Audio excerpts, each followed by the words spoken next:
ஒரு 2 குழந்தைகள் இருக்கு. தினம் கூலி வேலைக்கு போயிட்டு வந்து மனைவி வீட்டுக்கு கொடுக்குறாரு. 500 சம்பாதிக்கிறவரை 1000 ரூபாய் சம்பாதிக்கிறவா 600 ரூபாய் சம்பாதிக்கிறார். அந்த அம்மாவும் ரொம்ப சிக்கனமாக குடும்பத்தையும் பார்த்துட்டு சேர்த்து வைப்பாங்க. வருஷம் மனைவி போகும்போது உள்ள இருந்து காசு எடுத்து கொடுப்பாங்க. இப்படி நாட்கள் சென்று கொண்டிருந்தது. அவங்க குருசாமி வருஷம் நிறைய சாமி மாற்றம் இருக்குன்னா நிறைய ரொம்ப கிராண்டா பூஜை பஜனைகள்லாம் நடக்கும். சில சாமிகள்லாம் ரொம்ப தன்னை பற்றி 4 பேர் பெருமையாக சொல்லணும்னு சொல்லிட்டு கடன் வாங்கி செஞ்சுதான் ஒன்று. சில சாமி மார்கள் பெருமைக்கு பாடுபடுற குரூப் ஒன்று உண்டு. இருந்தாலும் இந்த பர்டிகுலர் சாமிக்கு ஒரு பெரிய ஒரு இயக்கம் இருந்துட்டு இருந்தது. எல்லா சுவாமி மாற்ற வீட்டையும் வருடந்தோறும் பஜனைகள் நடக்கிறது. ரொம்ப சிறப்பாக பண்றாங்க. சாமிமார்கள்லாம் ரொம்ப எக்கச்சக்கமான ஐட்டம்ஸ் எல்லாம் பண்ணி ரொம்ப கிராண்டா பண்றாங்க. நம்ம வீட்லயே ஒரு தடவை பண்ணணும் அப்படின்னு சொல்லிட்டு ஆசை வந்துச்சு. ஒரு நாள் திடீர்னு அவங்க குருசாமி கிட்ட சொல்லிடுறாரு, சுவாமி இந்த தடவை எங்க வீட்டுல நீங்க வந்து உங்க தலைமையில ஒரு பூஜை பண்ணி அன்னதானம் பண்ணணும்னு ஆசைப்படுறேன், நீங்க அனுமதி கொடுக்கணும். சரிப்பா ஞாயிற்றுக்கிழமை ஏற்பாடு பண்ணிக்கோ, நான் நம்ம சாமிமாரெல்லாம் கூப்பிட்டு வந்துடுறேன் அப்படின்னு சொல்லிட்டேன். யார் வீட்டுக்கு போற மனைவி வீட்டு சொல்ற, மனைவி சொல்லக்கூடாது மாளிகை வரும்னு சொல்லணும். இதெல்லாம் தெரிஞ்சவங்க சுவாமிமார்கள். மாலை அணிந்த சுவாமிமார்கள் பெண்களிப்பாட்டால் மாளிகைபுரம் என்று விழிக்க வேண்டும். மாளிகைபுரம் கிட்ட சொல்றமா, என்னமோ திடீர்னு தோணி போச்சு, வருஷம் மற்றவங்க வீட்டுலாம் நம்ம வயதில் வந்துக்கிறேன், நிறைய சாப்பிட்டு வரேன், இந்த வருஷம் நம்ம வீட்டுல செய்யணும்னு சொல்லி குருசாமி கிட்ட கேட்டேன். வர ஞாயிற்றுக்கிழமை பண்ணலாம்னு சொல்லிட்டாரு. என்ன பண்றது, அந்த மாதிரி தூக்கி வாரி போட்டுச்சு. அவங்க சொல்றாங்க, சாமி நம்மளா வந்து ரொம்ப கஷ்டப்பட்ட ஜீவனம், கஷ்டப்பட்டு இருக்கோம், நீங்க அவசரப்பட்டு வாயை விட்டீங்க. பட் இருந்தாலும் ஐயப்பனோட காரியம் சரி பண்ணிடுவோம். நீ நிறைய ஐட்டம்லாம் பண்ணணும், தெரிஞ்சுக்கோ.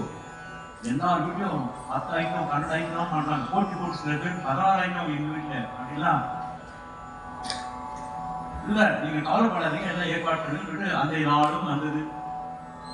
எல்லாரும் வந்தாச்சு, சுவாமிமார்கள் எல்லாரும் வந்தாச்சு. எல்லாரும் பஜனை ஆரம்பித்து தொடர்ந்து நடந்து கொண்டே இருக்கிறது. வழிபாட்டு பாடுறதுக்கு முன்னாடி என்ன பண்ணணும், சுவாமிக்கு நைவேத்தியம் பண்ணணும். குருசாமி சொல்றார், ஆமா உங்க வீட்டுல பஜனை பண்ணி நீங்க ஒரு பாட்டாவது பாடணும்ல, சரி போய் பிரசாதம் எடுத்துவாங்க, சுவாமி நைவேத்தியம் பண்ணிடுவோம், நீங்க ஒரு பாட்டு பாடி முடிச்சோடனே வழிபாட்டு பாடிடுவோம் அப்படின்னு சொல்றார். நேர சமையலுக்கு போறார். சாமி ஐட்டம்ஸ் எல்லாம் ரெடி ஆயிட்டா? ஓ ரெடி ஆயிட்டேன். என்னன்னா ஐட்டம் பண்ணீங்க? என்ன பெருசா, இட்லி பண்ணிருக்கேன், சரி சுண்டல் பண்ணிருக்கேன், சரி ஐயப்பனுக்கு பால் பாயசம் ரொம்ப பிடிக்குமே பண்ணிருக்கேன், அப்புறம் வேற என்ன பண்ணேன், பூரி பொங்கல் மெதுவடை. எது சாமி வசதி, ஏதோ வயிற்றை கட்டி வாயை கட்டி நம்ம குடும்பம் நடத்தணும், என் சக்தி இவ்வளவுதான். இருந்தாலும் அவருக்கு வந்து என்னன்னா கௌரவ பிரச்சனை. ஒவ்வொரு சுவாமிவார்களுக்கு நிறைய ஐட்டம்ஸ் எல்லாம் பண்ணி பெரிய ஜடக்குடலாம் பண்ணாங்க, நம்ம வீட்டுக்கு டிசிப்ளான ஐட்டம் பண்ணாங்க. இப்படி ஒரு மனசு வருத்தம். நேர வர இருக்கிற பிரசாதத்தை வந்து வைக்கிறார். குருசாமி நைவேத்தியம் பண்றார். குருசாமி சொல்ற, சாமி நீங்க ஒரு பாட்டு பாடணும், பேலன்ஸ் பாடுவார். அவர் பாடுற பாட்டு தான் இது. இது எப்படின்னு கேளுங்க.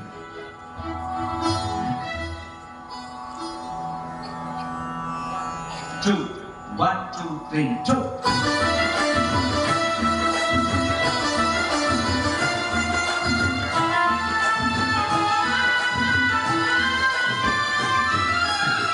போஜனம் செய்திடவாராயோ, போஜனம் செய்திடவாராயோ, அவராயரே தவறி வாசலை மலை கடந்து போஜனம் செய்திடவாராயோ.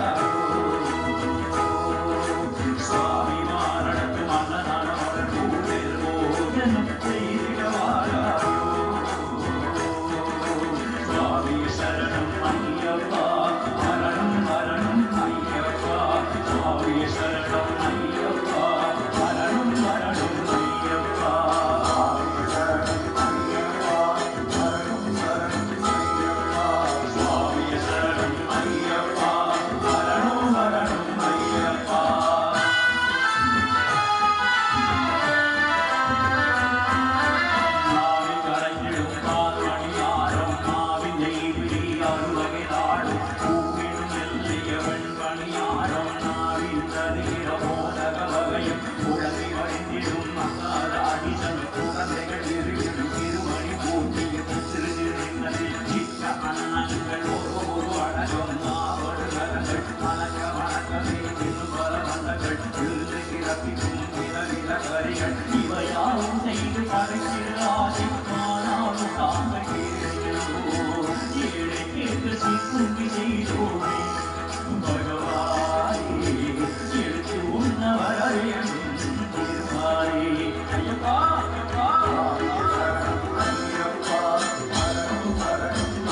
ரசவதயம் வெள்ளரை வரையும் மைசூர் பாவம் அறிவானை உனக்கு படைக்கில் ஆசை ஆனால்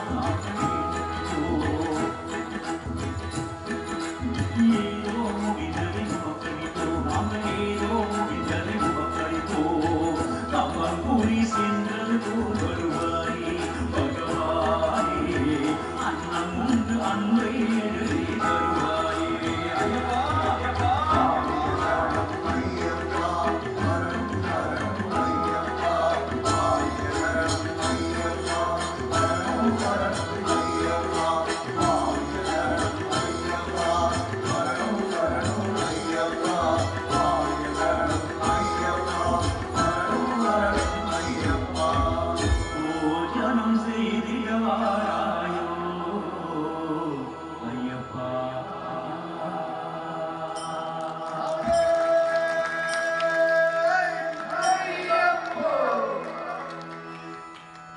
ஆனால் அந்த சத்தியமான தெய்வம் இந்த பாடலை உண்மையாக்கி விட்டார்.